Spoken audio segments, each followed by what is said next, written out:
আচ্ছা, এই যারা বলেন যে আসলে এই যে ভারত ছাড়া বাংলাদেশ চলবে না বা চলতে পারে না, যদিও এগুলো একদম মূর্খ মানুষের মতো কথা, জ্ঞানহীন মানুষের মতো।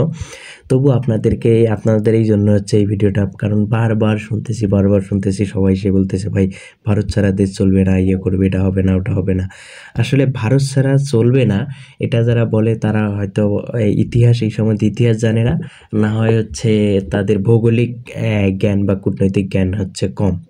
কারণ হচ্ছে একটা দেশের সাথে আরেকটা দেশের যে কূটনৈতিক সম্পর্ক থাকে, আমি একটু সময় দিবেন, আমি হচ্ছে একটু আপনাদের কোন কোন দেশের সাথে ভারতের যে দ্বন্দ্ব বা হচ্ছে খারাপ সম্পর্ক একটু দেখি। রাজ্য চলতে পারে, আমরা কেন পারবো না? যেমন আমাদের এই দক্ষিণ এশিয়ায় যে মালদ্বীপ, ভুটান, নেপাল, আফগানিস্তান, পাকিস্তান, মায়ানমার, এই দেশ যেগুলো আছে, বাংলাদেশের কথা আপাতত বাদেই দিলাম, এই দেশগুলো আছে, এই দেশের মধ্যে কোন দেশগুলোর আসলে ভারতের সাথে খারাপ সম্পর্ক? যেমন মালদ্বীপে, আপনাদের মনে আছে কিনা, মালদ্বীপে কয়েকদিন আগে Indian military out, Indian out, এরকম কথা কিন্তু উঠছিল, স্লোগান। আপনাদের যদি এগুলো কর্ণকুহরে না পৌঁছায়, তাহলে এটা তো আপনারা জানেন যে নেপালে কয়েকদিন আগে যে ভৌগোলিক সীমানা বাড়িয়ে একটা হচ্ছে ওদের মানচিত্রের মধ্যে অ্যাড করেছে।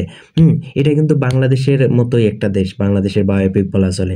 এই যে কয়েকদিন আগে ভারতের হচ্ছে কালাবানি, তারপরে লিম্পুয়া নাধুয়া কে মানচিত্রের মধ্যে, নেপালের মানচিত্রের মধ্যে অ্যাড করলো, নেপালের একদম সেই পার্লামেন্টেই কিন্তু তাদের অনুমোদন পাইছে। কেউ তো কোনো ওদের দেশের কোনো কেউ তো বলে নাই যে হচ্ছে আমাদের কেন এইটা করা হলো, মানে ওদের দেশকে কেন নেওয়া হচ্ছে, তারা তো ভারতের গুণগান গায় নাই। কিন্তু এখন আপনারা হয়তো বলবেন যে আসলে এগুলো পুরাতন ঘটনা। তাহলে এই যে 17 বছর ধরে ভারত ভুটানকে $4.7 মিলিয়ন প্রায় অর্থ সহায়তা করে আসতে, মানে এমনভাবে চলে আসছে যেন হচ্ছে ভারত তার অভিভাবক ভুটানের। এই অভিভাবক চলে আসার মধ্যে এখন তারা ভাবছে যে একটা পোষ্য করে রাখতে চাইবে, ভারতের বলয়ের মধ্যে থাকবে, কিন্তু তারা কিন্তু বলয়ের মধ্যে থাকে নাই। এই ভুটান কিন্তু আবার তারা আলাদা হয়ে গেছে। এই যে গত কয়েকটা ঘটনাই তার প্রমাণ দেয়। যেটা এখন দেখেন সিকিম, অরুণাচল, এরা যে কোথায় আছে সেটা মানে যদি আপনি একটু চিন্তা করেন, একটু দেশ নিয়ে বা ভূখণ্ড নিয়ে ভাবেন, তাহলে বুঝতে পারবেন। এই যে স্থল বেষ্টিত যে দেশ ভারতের বলয়ে থাকতে চায় না, মানে আমাদের যোগাযোগ ব্যবস্থাটাই খুব খারাপ। সেই দেশ যদি ভারতকে বয়কট করতে পারে, এরপরে আপনি কি বলবেন যে হচ্ছে ভারত ছাড়া আমাদের চলবে না? এখন যে আমাদের এই যে বলেন আমাদের এত সুন্দর যোগাযোগ ব্যবস্থা আছে, চট্টগ্রামের যে 2টা আমাদের বন্দর আছে, এগুলো কি শুধু ওই আপনার বাপের দেশে যাওয়ার জন্য? এগুলো না, এগুলো আমাদের দেশের এই কাজে লাগানোর জন্য। এই যে আমাদের চীন বা পাকিস্তানের সাথে যে ভারতের একটা খারাপ সম্পর্ক, এটা তো ছোট বাচ্চাও জানে। আপনি যদি না জানেন, এটা আপনার ব্যর্থতা। এখন এই যে আফগানিস্তানে অলরেডি তালেবান এসে গেছে, এখানে তো আপনি বোঝেন ওখানে ভারতের সাথে কোনো সম্পর্কই নেই। এখন মায়ানমারের যে পুরানো তক্তা ছিল, সে তক্তাও তো অলরেডি উল্টানো হয়ে গেছে।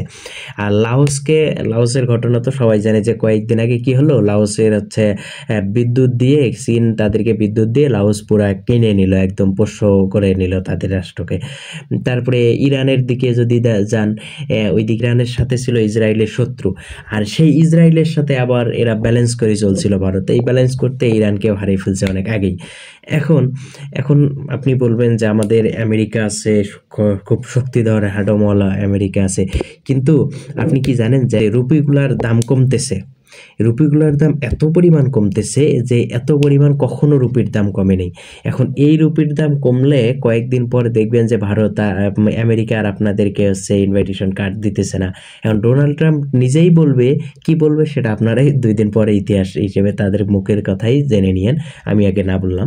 এরপর আপনি যে অরুণাচল বা লাদাখ সীমান্তে আপনি যান যদি, এখানেও গিয়ে দেখতে পারবেন যে এগুলো ভারতের জিনিস, কিন্তু এরা এইগুলো রক্ষা করতে গিয়ে অলরেডি কিন্তু ভারতের গোপনাঙ্গ বের হয়ে আসতেছে, এরকম টাইপের। এখন আপনি জম্মু কাশ্মীরের আসল রহস্য কিন্তু হচ্ছে, আমাদের জম্মু কাশ্মীরের আসল রহস্য কোথায় পাওয়া যায়? যে বলিউডের ইতিহাসে। আমরা বলিউডের ইতিহাস দেখি যে একজন নায়ক যুদ্ধ করে করে একদম কাশ্মীরকে বিজয় করে ফেললো। আসলে অরিজিনাল কাহিনী এরকম হয় না, তার উল্টাটাই একদম ওখানে হচ্ছে। এখন আপনি যদি ইতিহাস জানেন বা এইরকম ইতিহাস জানার চেষ্টা করেন, তাহলে এমনিতেই বুঝতে পারবেন।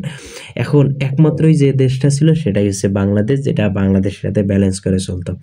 আর সেই বাংলাদেশ হুট করে একদম ছ্যাঁকা দিয়ে দিল 5ই আগস্টের পর। এখন এই জন্যই কিন্তু মূলত তাদের হচ্ছে এত লাফালাফি যে বাংলাদেশ এত আমাদের সাথে ভালো ছিল, তারা ছ্যাঁকা দিয়ে দিল। আমি যদি এবার ওইদিকে মালদ্বীপ আছে, মালদ্বীপের কথাটা বলি নাই।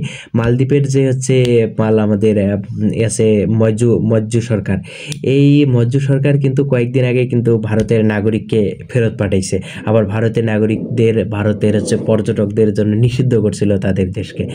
ওই দেশে কি করছিল, কয়েকদিন আগে একটা সুন্দর একটা ঘটনা ঘটছিল যে পররাষ্ট্রমন্ত্রী জয়শঙ্কর কি করলো, একদম ঢাকঢোল পিটিয়ে বন্ধুদের বার্তা দিয়ে একদম সবাইকে নিয়ে গেল তাদের সাথে বন্ধুত্ব বিল্ড আপ করার জন্য।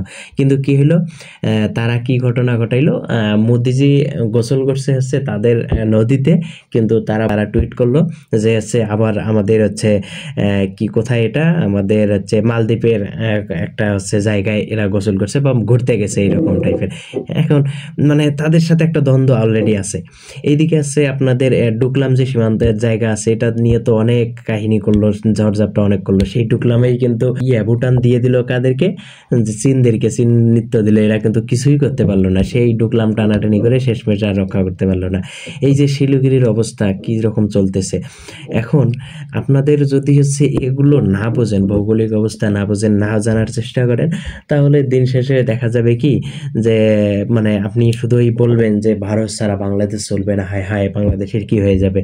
আসলে এরকম কিছুই হবে না, কিছুই হবে না। কেন? কারণ হচ্ছে বাংলাদেশের যে ব্যালেন্স করে করে চলতে গিয়ে বাংলাদেশকে একদম শুষে খাইছে মূলত হচ্ছে এই ভারত। আমাদের যে আধিপত্য, একছত্র আধিপত্য করছিল আমাদের এখানে, যেটার হচ্ছে তাদের নিজের দেশের যে সংখ্যালঘুর যে অত্যাচার করতেছে সেটা তারা না দেখে আমাদেরকে এসে জ্ঞান দিতেছে। এটা হচ্ছে খুবই ভয়াবহ একটা বোকামি বলা চলে। যাই হোক, সেটা তাদের দেশের। এদের হচ্ছে পার্লামেন্ট যে কেমন কয়েকদিন পর পর শোনা যায় যে পার্লামেন্টে এটা বাংলাদেশে এটা নিয়ে কথা উঠছে, ওটা নিয়ে কথা উঠে গ্যামজাম। এগুলো আসলে মানে অকাল কুষ্মান্ডক বলা চলে এক কথায়। এখন মূল কথা হচ্ছে আপনি বাংলাদেশে খান ভাই, আপনার রিকোয়েস্ট করব আপনি ইতিহাস জানেন, ভূখণ্ড জানেন, রাজনৈতিক কূটনৈতিক ইতিহাসগুলো জানেন। জানার পর একটা নিয়ে কমেন্ট করেন যে বাংলাদেশ ছাড়া ভারত ছাড়া চলবে কিনা।